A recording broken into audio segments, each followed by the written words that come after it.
நரேந்திர மோடி அவர்களின் வெளிநாட்டு பயணங்கள் சார்ந்து கேலி கிண்டல் நக்கல் நையாண்டி இதையெல்லாம் கொஞ்சம் ஓரமா வச்சுட்டு இந்த கேள்வி, அதாவது எதனால் நம் நாட்டின் பிரதமர் வெளிநாட்டு பயணங்களை மேற்கொள்கிறார், இந்த கேள்விக்கு ஒரு அறிவுசார் தேடலை தயவு செய்து எல்லோருமே மேற்கொள்ள பழகுங்க.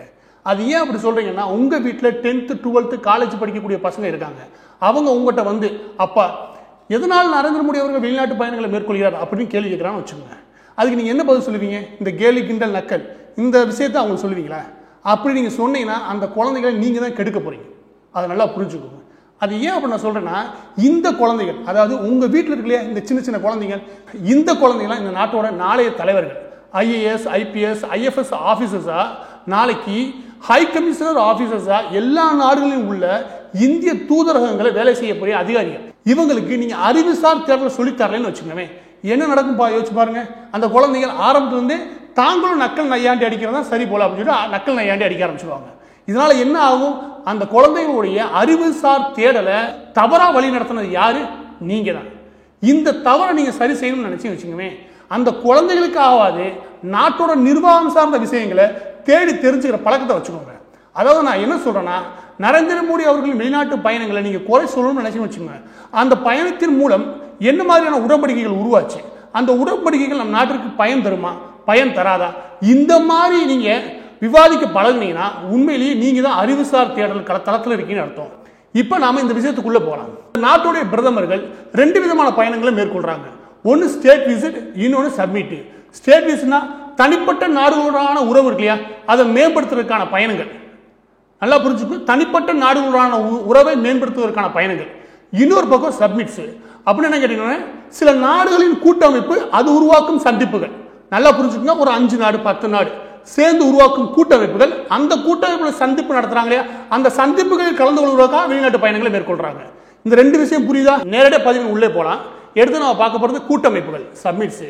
அதாவது உங்க மிக ரொம்ப பிரபலமான கூட்டமைப்புகள் வச்சுக்கோங்க, பிரிக்ஸ், G20, ஷார்க், ஏசியன் உச்சி மாநாடு, இந்த மாதிரி விஷயங்கள் நீங்க அடிக்கடி கேள்விப்பட்டிருப்பீங்க.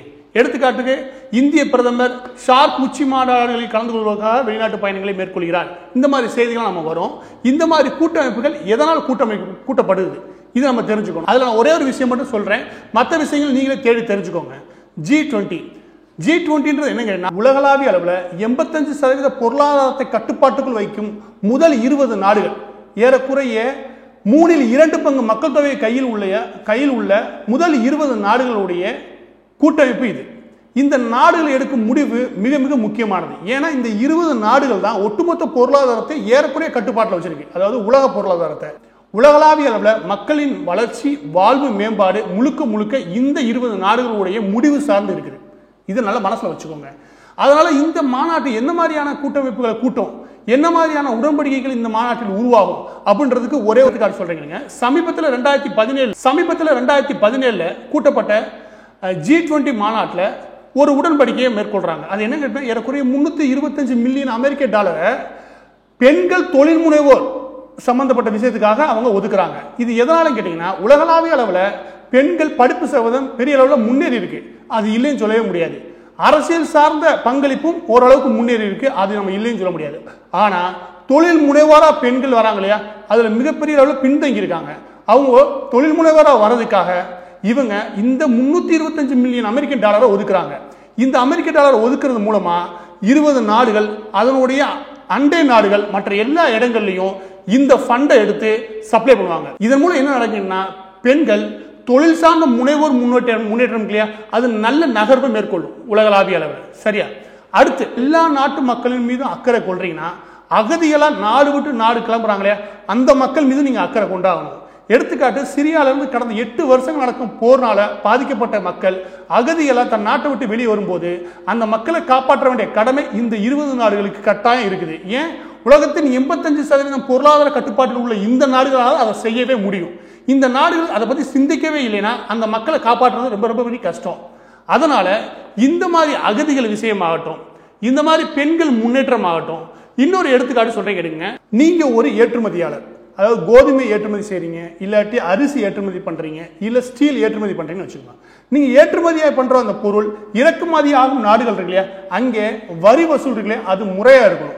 எடுத்துக்காட்டுக்கு, நீங்க ஏற்றுமதி செய்யும் போது 15% தான் வரி, அதை கால்குலேட் பண்ணி தான் நீங்க ஏற்றுமதி செய்யறீங்க. ஆனா இறக்குமதி ஆகும்போது கூடுதலா 3% வரி அவங்க விதிக்கிறாங்கன்னு வச்சுக்கோங்களேன். அது எதை பாதிக்கும்? உங்களோட தொழிலை நேரடியாக பாதிக்கும். உங்களை மட்டும் கிடையாது, உங்களோட கிளைண்டையும் அது பாதிக்கும். இந்த மாதிரி வரி இருக்கு இல்லையா, வரி நிர்ணயம், அதுல ஒரு ஒழுங்கு இருக்கணும். உலகளாவிய அளவில் வர்த்தகம் ஒரு சீரான நிலையை வச்சிருக்கிறதுக்கு வரி வசூல் இருக்கு இல்லையா, அது வெளிப்படைத்தன்மையோட இருக்கணும். அது ரொம்ப ரொம்ப ரொம்ப முக்கியம். அது ஏன் அப்படி சொல்றேன்னா, நேற்று ஒபாமா இருந்தாரு, இன்னைக்கு ட்ரம்ப் இருக்காரு, இங்கே மோடி அவர்கள் இருக்காங்க, நாளைக்கு யார் வேணா மாறலாம். ஆனா வர்த்தகம்ன்றது அது ஒரு சீரா முன்னேறி போகணும். அதனாலதான் இந்த நாடுகள் என்ன பண்ணுனா, அந்த வரி வசூல் இருக்கு இல்லையா, அதை முறைப்படுத்தும். எந்த குழப்பம்லாம் வர்த்தகம் நடைபெறதே கிடையாது. ஆனா முடிஞ்ச அளவுக்கு அந்த குழப்பங்களை இந்த நாடுகள் இந்த மாதிரி கூட்டமைப்புகள் மூலமா தீர்த்து கொள்கிறார்கள். நான் சொல்ற புரிஞ்சுதுங்களா?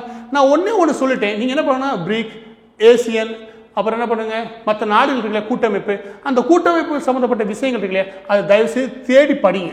ஒவ்வொரு கூட்டமைப்பு முடிஞ்சதுக்கு அப்புறம் அதுல என்ன மாதிரியான உடன்படிக்கை நடந்துச்சு, அதுல என்ன மாதிரியான முடிவுகளுக்கு வந்தாங்கன்ற விஷயத்தை வெளிப்படையாக அறிவிப்பாங்க. அந்த விஷயங்களை நீங்க தேடி தெரிஞ்சுக்கிட்டீங்கன்னு வச்சுக்கோங்க, நாளைக்கு உங்க குழந்தைகள் ஒரு சிவில் சர்வீஸ் எக்ஸாம் எழுத போறான்னு வச்சுக்கோங்க, அவங்களுக்கு இந்த தகவலை உங்களால சொல்லிக் கொடுக்க முடியும். அடுத்து நாம பார்க்க வர்றது தனி நாடுகளுடனான உறவை மேம்படுத்துவதற்கு இந்திய பிரதமரின் பயணங்கள். இது எதனால தேவை? இந்த விஷயத்தை நல்லா கவனிச்சிங்கன்னா 2 விதமான சந்திப்புகளை அங்கே போய் மேற்கொள்வார். ஒன்று, அங்கே இருக்கிற தொழிலதிபர்கள் இருப்பாங்க இல்லையா, அவங்கள மீட் பண்ணுவார். அங்கே இருக்கிற சிஇஓஃப்லாம் மீட் பண்ணுவார். இன்னொரு பக்கம் அரசு சந்திப்பு இருக்கும், ஆட்சியாளர்களுடனான சந்திப்பை அங்கே மேற்கொள்வார். இந்த 2 விதமாக அவர் சந்திப்பு மேற்கொள்றாரு. முதல்ல தொழிலதிபர்களை ஏன் சந்திக்கிறாரு அப்படின்னு கேட்டீங்கன்னா, ஒரு எடுத்துக்காட்டு சொல்றீங்க இல்லைங்க, ஆப்பிள் ஃபோன் இருக்குது, அந்த ஃபோன் இங்கே இறக்குமதி ஆகி தான் இங்கே சந்தைக்கு வருது.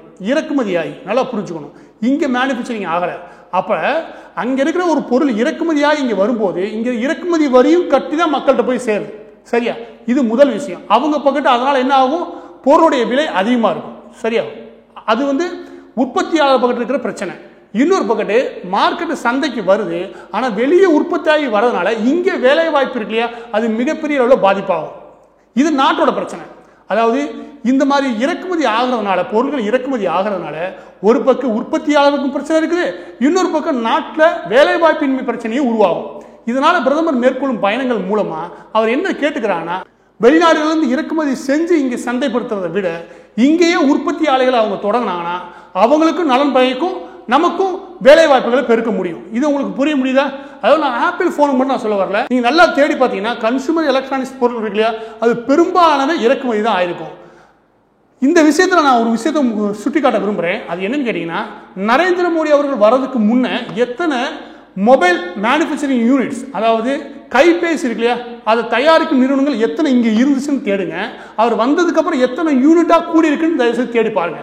அதுலேயே உங்களுக்கு தெரிஞ்சிடும் அவர் எதனால் வெளிநாட்டு பயணங்கள் மேற்கொண்டு அங்கே இருக்க தொழிலதிபர்களை சந்திக்கிறான்ற விஷயம் புரிஞ்சிடும். நான் ஒரே ஒரு போனுக்கு மட்டும் தான் சொன்னேன், இது ஏகப்பட்ட விஷயம் இருக்குது இதுக்குள்ள. ஆக நீங்க எலக்ட்ரானிக்ஸ் மட்டும் கிடையாது, எலக்ட்ரானிக்ஸ்ல ஆரம்பிச்சு ஏரோநாட்டிக்கல் டெக் டிபார்ட்மெண்ட் வரைக்கும் எல்லா துறைகளுமே இறக்குமதி ஆகிறத விட இங்க உற்பத்தி ஆலைகளை தொடங்கினாங்கன்னா இங்க வேலை வாய்ப்பும் கூடும், பொருளுடைய விலைகளும் குறையும். அதுக்கு ரொம்ப ரொம்ப ரொம்ப முக்கியம் வெளிநாட்டு பயணங்கள் மேற்கொண்டு அங்க இருக்க தொழிலதிபர்களை இங்க தொழில் தொடங்க அழைக்கிறது. சரியா? இது முதல்ல, இது ரொம்ப ரொம்ப முக்கியம். அடுத்து இங்க இருக்கிற ஆட்சியாளர்கள் இருக்காங்க இல்லையா, அவங்கள சந்திச்சு என்ன மாதிரி உடன்படிக்கைகளை இங்க மேற்கொள்றாங்க. இங்க நல்ல கவனமாக புரிஞ்சுக்கோங்க. உங்க கையில இஸ்ரோ இருக்குது, என்டிபிசி இருக்கு, ஓஎன்ஜிசி இருக்குது. ஓஎன்ஜிசிக்கு என்ன தெரியும், ஓஎன்ஜிசிக்கு என்ன நல்லா வரும் கேட்டீங்கன்னா, ஏறக்குறைய 50 வருஷங்களுக்கு மேல அவங்கள்ட்ட மிகப்பெரிய அனுபவம் இருக்கு. எதுல? இயற்கை எரிவாயுவை உள்ள இருந்து எடுக்கிறது, கச்சா எண்ணெயை எடுக்கிறது. இந்த மாதிரி விஷயங்கள ஓஎன்ஜிசிக்கு மிகப்பெரிய அனுபவம் இருக்குது. இன்னைக்கும் பல நாடுகளில் ஓஎன்ஜிசி இயற்கை எரிவாயு விஷயத்தை எடுத்து கொடுத்துக்கிட்டு இருக்குது. அது ஒரு சர்வீஸ். அதை செய்து கொடுக்கறது மூலமா என்ன நமக்கு நன்மை கிடைக்கும், அதனால மிகப்பெரிய வருமானம் இந்தியாவுக்கு இருக்குது. நல்லா புரிஞ்சுக்கோங்க. அதாவது இஸ்ரோ மற்ற நாடுகளுடைய சேட்டலைட்டை வானில் நிலைநிறுத்தாங்க இல்லையா, அதன் மூலம் நமக்கு 500 கோடி 600 கோடி வருமானம் வருதுன்னா, இந்த மாதிரி ஓஎன்ஜிசி என்டிபிசி போன்ற நிறுவனங்கள் மற்ற நாடுகளில் போய் தங்களுடைய சேவையை கொடுக்கறது மூலமா நம்ம நாட்டுக்கு மிகப்பெரிய அளவில் பொருளாதார நலன் கிடைக்குது. இந்த மாதிரி விஷயங்களாம் நீங்க வெளிநாட்டு பயணங்கள் மேற்கொள்றது மூலமா மட்டும்தான் நமக்கு சாத்தியப்படும். எடுத்துக்காட்டுக்கு இந்திய பிரதமர் இஸ்ரேல் போயிட்டு வந்ததுக்கு அப்புறம் இஸ்ரேலுடைய கடற்பகுதி இருக்கு இல்லையா, அந்த கடல் பகுதியிலிருந்து கச்சா எண்ணெய் எடுக்கக்கூடிய அந்த முதல் ஆர்டரை இந்தியா கைப்பற்றி இருக்குது. மற்ற எந்த நாடுகளுக்கும் அதற்கான ஆஃபரை இஸ்ரேல் கொடுக்கல, இந்தியா அந்த விஷயத்தை கைப்பற்றி இருக்குது. நல்லா புரிஞ்சுக்கணும். இதே மாதிரி மங்கோலியா, அமெரிக்கா எல்லா நாடுகளையும் பயணிக்கும் போதும் நம்ம நாட்டில் இருக்க ஒரு சர்வீஸ் அவங்களுக்கு கொடுத்து அவங்கள்ட்ட இருக்க ஒரு நல்ல விஷயத்தை நாம வாங்கிக்கிறோம். இதற்காக கட்டாயம் பிரதமர் வெளிநாட்டு பயணங்களை மேற்கொண்டா ஆகணும். ஒரு விஷயம் சொல்றேன் கேளுங்க, நரேந்திர மோடி அவர்கள் இன்ப சுற்றுலா போறான்னு சொல்றீங்களே, ஒரே ஒரு பயணம் மட்டும் எடுத்து பாருங்க. நீங்க 3 நாடுகள் பயணமா 4 நாட்கள் அவர் போர்ச்சுகல், அமெரிக்கா, நெதர்லாந்து போயிருப்பாரு. அந்த பயணத்தை தயவுசெய்து அந்த விவரத்தை எடுத்து பாருங்க. அந்த விவரத்துல உங்களுக்கு ஒரு முக்கியமான விஷயம் தெரியும். அது என்னன்னா 33 மணி நேரம் அவர் பயணம் இருக்கு இல்லையா, விமானத்திலே செலவழிச்சிருப்பாரு. 2 இரவுகள் அவர் செலவழிச்சதே விமானத்தில் செலவழிச்சிருப்பாரு. இந்த அளவுக்கு அவர் வேகமா பயணம் பண்ண வேண்டிய அவசியம் என்ன இருக்குது? இது இன்ப சுற்றுலாவா இருக்கும்? இது என்ன பேச்சு பேசுறீங்க? உண்மையிலேயே இது ஆரோக்கியமான பேச்சே கிடையாது. இன்னொரு விஷயம் சொல்றீங்க, இந்திய பிரதமர் வெளிநாட்டு பயணம் மூலம் அவ்வளவு செலவாச்சு இவ்வளவு செலவாச்சுன்னு பேச முடியாது. அது ஆரோக்கியமான பேச்சே கிடையாது. ஏன் அப்படி சொல்றேன்னு கேட்டீங்கன்னா, உங்க வீட்டில் உங்க அப்பா இருக்காருன்னு வச்சுக்கோங்க, அவர் ஒரு வியாபாரி இல்ல அவர் ஒரு தொழில் முனைவர். அவரு இந்த நாடு முழுவதும் பயணம் பண்றாரு. எதற்காக பயணம் பண்றாரு? தன்னுடைய பொருளாதார வளர்ச்சிக்காக இந்த நாடு முழுவதும் பயணம் பண்றாரு. சரியா இல்லையா? அந்தந்த வீட்டுடைய குடும்ப பொருளாதாரத்தை முன்னேற்றத்துக்காண்டி இந்தியாவுடைய மற்ற நாடுகளை பயணம் பண்ணி தன்னுடைய வர்த்தகத்தை பெருக்கிறாரு. சரியா இல்லையா? இப்ப அவரை போய் நீங்க இந்த நபர் இருக்கார் இல்லையா, இந்த நபர் வருஷத்துக்கு 40 லட்சம் ரூபாய் பயணத்திலே செலவு பண்றாருப்பா அப்படின்னு நான் பேசுவீங்க? அந்த பயணங்கள் மூலமா என்ன நன்மை கிடைச்சு நம்ம பேசினாதான் ஆரோக்கியம். அங்கேதான் நம்ம தப்பு பண்றோம். அதை என்ன கேட்டா, இந்திய பிரதமர் பயணம் பண்ற இந்திய பிரதமர் ஏறக்குற 1400 கோடி செலவு பண்ணி பயணம் பண்றாரு அப்படின்னு தகவல் என்னமோ கிடைக்காத தகவல் வெளியிட்டு இருக்காங்க. பிரதமருடைய வெப்சைட்ல அந்த தகவலாம் கிடைக்குதுயா, அதை போய் என்ன பெரிய விஷயம் பேசிட்டு இருக்கீங்க? அந்த மாதிரி பயணங்கள் மூலமா இந்தியாவுக்கு என்ன நன்மை கிடைச்சுன்னு பேசுறீங்கன்னா அதுதான் ஆரோக்கியம். நல்லா புரிஞ்சுக்கோ, அதுதான் ஆரோக்கியம். திரும்ப திரும்ப அதான் சொல்றேன். பயணங்கள் மேற்கொள்றதுனால என்ன செலவாச்சுன்னு மட்டும் பேசுன்னு வச்சுக்கவே, அது ஆரோக்கியமான விவாதமா இருக்கவே இருக்காது. பிரதமர் பயணத்தின் மூலம் 1400 கோடிகள் செலவு அப்படின்னு செய்தி போடுறது இருக்கு இல்லையா, அது மிக மிக கேவலமான செய்தி. என்னை கேட்டீங்கன்னா, இந்திய பிரதமர் 2017 ரஷ்யாவுக்கு போயிட்டு வந்ததுக்கு அப்புறம் WA வேசனார் அமைப்பு இருக்கு இல்லையா, வேசனார் அரேஞ்ச்மெண்ட், அந்த நாடுகளின் கூட்டமைப்புக்குள்ள இந்தியா உள்ள போறதுக்கு மிகப்பெரிய அளவில் உதவி யாருன்னு கேட்டீங்கன்னா ரஷ்யா தான். அந்த கூட்டமைப்புக்குள்ள போறதுனால என்ன நன்மை? அந்த கூட்டமைப்புக்குள்ள போறதுனால என்ன நன்மைன்னு கேட்டீங்கன்னா, டிஃபென்ஸ் செக்டார்ல computer science, telecommunication, security systems, sensor, laser, navigator, இந்த மாதிரி டிஃபென்ஸ் இருக்கு இல்லையா, அதாவது ராணுவ தளவாளங்களுக்கு தேவையான தொழில்நுட்பங்கள் இருக்கு இல்லையா, அந்த தொழில்நுட்பங்களை இந்த 42 நாடுகளிடையே பெரிய லெவலில் பகிர்ந்து கொள்ள முடியும். இதனால என்ன கிடைக்கும் கேட்டா, மற்ற நாடுகளில் இருந்து நம்மளால டிஃபென்ஸ் சம்பந்தப்பட்ட விஷயங்கள்ல தொழில்நுட்ப உதவிகளை பெற முடியும். இந்த தொழில்நுட்ப உதவி பெறுவதன் மூலமா என்ன நாட்டுக்கு மிகப்பெரிய நன்மை நடக்கும் கேட்டீங்கன்னா, மற்ற நாடுகளிலிருந்து ஆயுதங்களை கொள்முதல் பண்றதை விட நம்ம நாட்டிலேயே ஆயுதத்தை தயாரிக்க முடியும். ஆயுதங்களை இங்க உற்பத்தி பண்றதுக்கு தேவையான தொழில்நுட்பங்களை இந்த 42 நாடுகள் இருந்து நம்மளால பெற முடியும். இதுல WA கீழே வர 42 நாடுகள் இருந்து தொழில்நுட்பத்தை நம்மளால பெற முடியும். இது ரொம்ப ரொம்ப முக்கியமான விஷயம். இங்க யாருமே இதை பத்தி விவாதம் பண்றதே கிடையாது. அடுத்து NSG, இந்த NSGக்குள்ள போறதுக்கு இந்தியா பல காலமா முயற்சி செஞ்சுட்டு இருக்குது. பல நேரங்கள் இந்த செய்தி வந்திருக்கும், NSG கூட்டமைப்பில் இந்தியா இணைவதற்கு இந்த நாடு ஆதரவு தெரிவிக்கிறது, அந்த நாடு ஆதரவு தெரிவிக்கிறது. இந்த மாதிரி செய்திகளை நீங்க படிச்சுட்டே இருப்பீங்க. அது என்னன்னு கேட்டீங்கன்னா, நியூக்ளியர் சப்ளையர் குரூப். இந்த குரூப்புக்கு உள்ள போறதுனால நீங்க நியூக்ளியர் டெக்னாலஜியை கொடுத்து அங்க இருக்கிற நியூக்ளியர் டெக்னாலஜியை பெறவும் முடியும். இந்தியாட்ட நியூக்ளியர் டெக்னாலஜி மிகப்பெரிய அளவில் இருக்குது. அதை மற்ற நாடுகளுக்கு விற்பனை செய்ய முடியாதது எது தடையா இருக்குன்னா இந்த எனர்ஜி தான். இந்த எனர்ஜிக்குள்ள இருக்கிற நாடுகளுக்குள்ளதான் இந்த வர்த்தக உடன்படிக்கைகளை மேற்கொள்ள முடியும். எதை? நியூக்ளியர் டெக்னாலஜி சம்பந்தப்பட்ட வர்த்தக உடன்படிக்கைகளை இந்த நாடுகள் இடையே தான் மேற்கொள்ள முடியும். இதனால இந்தியாவால நியூக்ளியர் டெக்னாலஜி ஏற்றுமதி செய்யறதுல மிகப்பெரிய தடை இருக்குது. எடுத்துக்காட்டுக்கு, நீங்க ஸ்ரீலங்கால ஒரு அணு உலை ஏற்படுத்தணும்னு வச்சுக்கோங்க, நம்ம NTPCனால ஏற்படுத்த முடியும். ஆனா இன்னைக்கு இருக்கிற தடைனால, அதாவது NSGக்குள்ள இல்லாதனால நம்மளால மற்ற நாடுகளுக்கு இந்த சர்வீஸை கொடுக்க முடியறதில்லை. அதாவது ஸ்ரீலங்கா நம்ம இருந்து பெற முடியாது, ஏன்னா NSGக்குள்ள அவங்க இருக்காங்க. நான் ஒரு எடுத்துக்காட்டுக்கு தான் நான் சொல்றேன், புரிஞ்சுக்கோங்க. இது மாதிரி 190 நாடுகளுக்கு நம்மளால அணு உலைகளை ஏற்படுத்தி கொடுக்க முடியும். ஏன் இதுல ரொம்ப ஆர்வமா இருக்கு இந்தியான்னு கேட்டீங்கன்னா, கச்சா எண்ணெய், நிலக்கரி பயன்பாடு, இந்த 2 பயன்பாடு தான் இன்னைக்கு எனர்ஜி செக்டர்ல மிகப்பெரிய அளவில் பங்களிக்குது. ஆனா இந்த 2மே முடிவுக்கு கொண்டு வரதுக்கு உலக நாடுகள் மிக தீவிரமா இருக்குது. ஏன்னா இந்த 2 நாள் உலக சுற்றுச்சூழல்களை மிகப்பெரிய அளவில் மாசடையுது. இந்த 2ஐயும் முடிவுக்கு கொண்டு வந்தே தீரணும்னு எல்லா நாடுகளும் முயற்சி செய்யறன. இதுக்கு மாற்றா இருக்கிறது இந்த நிலைமையில நியூக்ளியர் டெக்னாலஜி தான். இந்த நியூக்ளியர் டெக்னாலஜி நாம ஏற்றுமதி செய்யறது மூலமா இந்தியா மிகப்பெரிய அளவில் பொருளாதார வலுவான நாடா உருவெடுக்க முடியும். அதனாலதான் எனர்ஜிக்குள்ள போறதுக்கு இந்தியா மிகப்பெரிய அளவு முயற்சி செய்யுது. இந்த விஷயத்துல ரஷ்யா 2017க்கு அப்புறம் மிகப்பெரிய அளவு ஆதரவு தெரிவிக்குது. இது எதனால ஏற்பட்டுச்சு நினைக்கிறீங்க? இந்திய பிரதமருடைய பயணத்தினால. தயவுசெய்து ஒரு விஷயத்தை நல்லா புரிஞ்சுக்கோங்க. என்எஸ்சி மட்டும் கிடையாது, இது மாதிரி ஏகப்பட்ட விஷயம் இதில் சிக்கல் இருக்குது. இந்த சிக்கல் குழப்பம் எல்லாத்தையுமே நம்ம தீர்க்கிறதுக்கு இந்திய பிரதமர் தொடர்ந்து பயணங்கள் மேற்கொள்றது மிக மிக அவசியம். பதிவோட இறுதியில் ஒரே ஒரு விஷயம் சொல்லி முடிக்கிறேன், கேட்டுக்கோ. அது என்னன்னா, தயவு செய்து சொல்றேன், நீ இந்த கேலி கிண்டல் நக்கல் நையாண்டி இருக்கு இல்லையா, அது ஏன் பண்றேன்னு நினைக்கிறீங்க? இந்த மாதிரி தலைப்புகள், அதாவது இந்த மாதிரி செய்திகளை நீங்க ஏன் கேலி கிண்டல் பண்றீங்கன்னு நினைக்கிறீங்க? நீங்க ஏன்னா அது எல்லாத்துலயும் நீங்க அரசியல் தேடுறீங்க. 24 மணி நேரம் அரசியல் செய்யறது யாருன்னு கேட்டீங்கன்னா அரசியல்வாதி கிடையாது, நீங்க தான். ஏன்னா அந்த செய்தி வந்ததுமே அதை எப்படி கிண்டல் பண்ணலாம், அதை எப்படி நக்கல் பண்ணலாம், அங்கேதான் புத்தி போகுது. அது உண்மையிலேயே ஆரோக்கியமான புத்தி கிடையாது. அது தயவுசெய்து மாத்துங்க. 24 அரசியல் பேசுறதுக்கு உனக்கு தேவை இருக்குது? 24 மணி நேரம் அரசியல் ஏன் நீ பேசுற?